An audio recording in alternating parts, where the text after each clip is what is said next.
हमसे टकराएगा, हमसे टकराएगा, इंसाफ के आगे 72 घंटे की पीडीडी डेली वेजर्स की स्ट्राइक जो है अब वो आगे इनडेफिनेट टाइम के लिए बढ़ा दी गई है। आपको बताऊं कि 3 दिन का जो समय लिया गया था पीडीडी डेली वेजर्स द्वारा वो आज ख़त्म हो रहा था। इस बीच इनकी मांगें जो हैं वो नहीं हल की गई और जो प्रशासन है यानी कि या जो एडमिनिस्ट्रेशन है, जो कंसर्न डिपार्टमेंट है, उन्होंने 15 दिन का और आगे वक्त मांगा, जिस कारण ये लोग सहमत नहीं हुए। अब ये स्ट्राइक जो है जो 72 घंटे की थी वो इनडेफिनेट समय के लिए जो आगे बढ़ा दी गई है। इसके लिए इन्होंने, अगर हम देखें यहाँ पर बाकायदा टेंट्स वगैरह लगा दिए हैं, क्योंकि 72 घंटे की स्ट्राइक थी, इन्हें लगा था कि शायद कुछ बातचीत से हल निकल जाएगा और जो उनकी मांगें हैं, चाहे वो रेगुलराइज करने की हैं, इनकी इंश्योरेंस पॉलिसी है या फिर अन्य जो इनकी जो डिमांड्स हैं उनको डिपार्टमेंट फुलफ़िल कर लेगा। लेकिन 15 दिन का वक्त और मांग लिया गया, जिसको लेकर इनकी बिल्कुल भी सहमति नहीं बनी है। इन्होंने कहा है कि हमारे साथी ये चाहते हैं कि अगर विभाग जो है वो 15 दिन का समय मांगता है तो हम भी यहाँ पर 15 दिन के लिए और आगे बैठ जाते हैं, यानी कि इनडेफिनेट स्ट्राइक। इससे सबसे ज़्यादा नुकसान जो है उन इलाकों में होगा जहाँ पर किसी भी तरह का बिजली संबंधी कोई समस्या आ गई है, पावर कट है, वायर्स ख़राब हुई हैं, कोई ट्रांसफार्मर समस्या है, तो ये डेली वेजर, चाहे वो पुंछ राजौरी हो, डोडा किश्तवाड़ हो, कठुआ हो, सांबा हो, हर जगह से ये लोग आए हैं और हर जगह में जहाँ जहाँ भी दिक्कत होगी वहाँ पर अब बिजली रिस्टोर करने में बहुत वक्त लगेगा, क्योंकि परमानेंट एम्प्लॉयज़ बहुत कम है। अगर आप देखेंगे पैरेलली काफ़ी ज़्यादा यहाँ पर लोग हैं वो बैठे हुए हैं, आपको हर जगह से लोग जो हैं वो नज़र आएंगे और साफ तौर पे इनका यही कहना है कि जब तक विभाग कुछ कंसर्न आगे चीज़ें इसको नहीं टेकअप करता है वो तब तक इनकी स्ट्राइक जो कंटिन्यू रहेगी। 72 घंटे की स्ट्राइक को आपने इंडेफिनेट समय के लिए बढ़ा दिया है। आपको लगता है अगर ज़्यादा लंबे समय तक भी बैठना पड़ा तो आपके साथी आपको साथ बिल्कुल सहमति बनाएंगे? सर, ये इन साथियों का फैसला ही है। इन साथियों ने ये कहा कि हम बैठेंगे, अगर ये 15 दिन के लिए कह रहे हैं हम 15 दिन भी बैठेंगे, लेकिन ये कह रहे हैं अब हम बार बार स्ट्राइक नहीं करेंगे, ना हम बाहर निकलेंगे। ये कह रहे हैं चाहे जो आंधी आए, तूफान आए, जो मर्जी आए अब, क्योंकि ये वो साथी हैं कोरोना काल में इन्होंने काम किया, मिशन संदूर में बॉर्डर पे इन्होंने जब गोलाबारी हो रही थी तब भी ये काम कर रहे थे, तो ये अब पीछे हटने वाले नहीं हैं। अगर सरहद पे बीएसएफ और आर्मी है तो ये सरहद के अंदर ये सिपाही पीडीडी के हैं। अखिल जी, अगर हम बात करें 2 तारीख से जो जत्था जो रवाना हो जाना है, 3 तारीख से अमरनाथ यात्रा ऑफिशियली स्टार्ट हो जानी है, 50,000 से ज़्यादा लोग शहर में हर दिन जो है अवेलेबल रहेंगे, पावर कट्स होंगे या कोई भी समस्या होगी, आपको लगता नहीं यात्रा के दौरान फिर और ज़्यादा मुश्किलें आएंगी, लोगों के लिए प्रॉब्लम बढ़ जाएगी? हम अमन पीस तरीके से रहने वाले लोग हैं, हम देशभक्त हैं, भारत माता की जय करने वाले हैं। हम नहीं ये चाहते थे, लेकिन ईमेल का ज़माना है, 2 मिनट नहीं लगता ईमेल पे, तो 1 दिन में ही सारा कुछ हो जाता है। ये करेंगे, अभी 4 दिन बाकी हैं अमरनाथ यात्रा में, अभी 4 दिन है, तो 4 दिन में बड़ा कुछ कर सकते हैं। हम नहीं चाहते कि अमरनाथ यात्रा में हम कोई ऐसा खलड़ हमने पहले ही आपके माध्यम से ये कहा है कि ना ही हम पावर बंद करेंगे, ना ही हम गवर्नमेंट को अपने हाथ कोई लेंगे।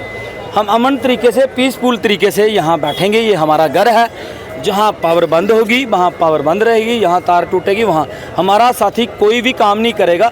इस दौरान अगर हमारा साथी कोई काम करते हुए इंजर्ड हो गया या कुछ हो गया, उसकी सारी जिम्मेदारी एडमिनिस्ट्रेशन और डिपार्टमेंट की नहीं होगी, ना ही यूनियन की होगी, बल्कि उसकी होगी। कई दफ़ा देखा है कि जो विभाग है वो डिवाइड एंड रूल की पॉलिसी खेलने की बड़ा बार कोशिश करता है, कुछ लोगों को तोड़ करके काम में लगा देता है दोबारा से। हमने कई दफ़ा पहले भी देखा है। अगर कुछ ऐसी स्थिति बनेगी, आपको लगता है आपके लोगों को फिर किसी तरह से यहाँ से हटाने की कोशिश करेंगे कि यहाँ से आपके एजिटेशन को जो है वो तोड़ा जा सके?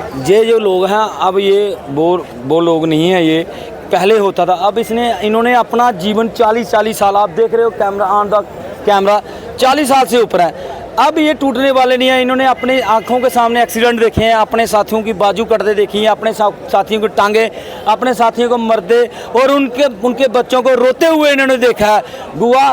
इन ऑफिसरों के आगे, गवर्नमेंट के आगे गुहार लगाते हुए कि हमें कुछ दिया जाए, हमारे बच्चों का कुछ किया जाए, लेकिन कुछ नहीं करते।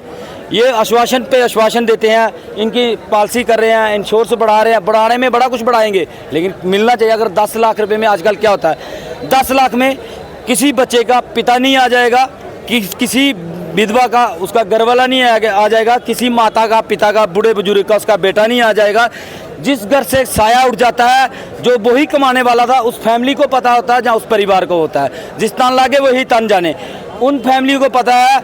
मेरा एक साथी है, मैं थोड़े दिन पहले मैं बता रहा हूँ, मैं गया कहीं चक्कर लगाने, कल की ही बात है, उसकी वाइफ भीख मांग रही थी अपने बच्चों के लिए, उसने डिपार्टमेंट की सेवा की है और दोनों बाजू अपनी कटवाई हैं, लेकिन उसकी वाइफ जो है भीख मांग मांग के अपने बच्चों का गुजारा कर रही है।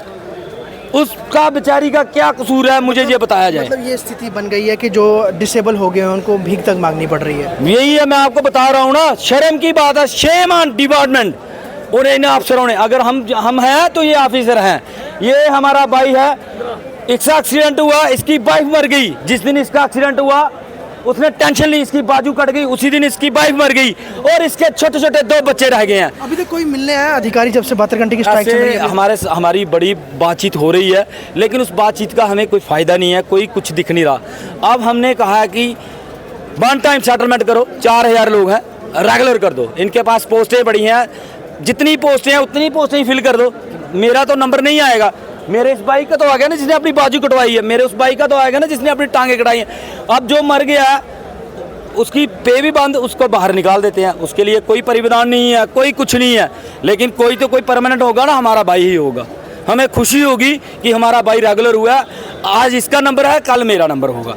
जैसे इसको शॉर्ट पड़ी है, आज इसको पड़ी है, कल मुझे भी पढ़नी है, ये क्लियर है। इस तरीके से मेरे साथ भी होना है। तो मैं इसलिए अपने साथियों को और आपके माध्यम से आम पब्लिक के आगे भी हाथ जोड़ता हूँ कि हमारा कोई कसूर नहीं है। ये मेहनतकश लोग हैं, ये जो है बंधुआ मजदूर है। अब ये बंधुआ मजदूर से आज़ादी ले ली इन्होंने। साफ तौर पे अब जो 72 घंटे की स्ट्राइक थी वो अब इंडेफिनेट समय के लिए बढ़ गई है, क्योंकि विभाग ने 15 दिन का समय मांगा।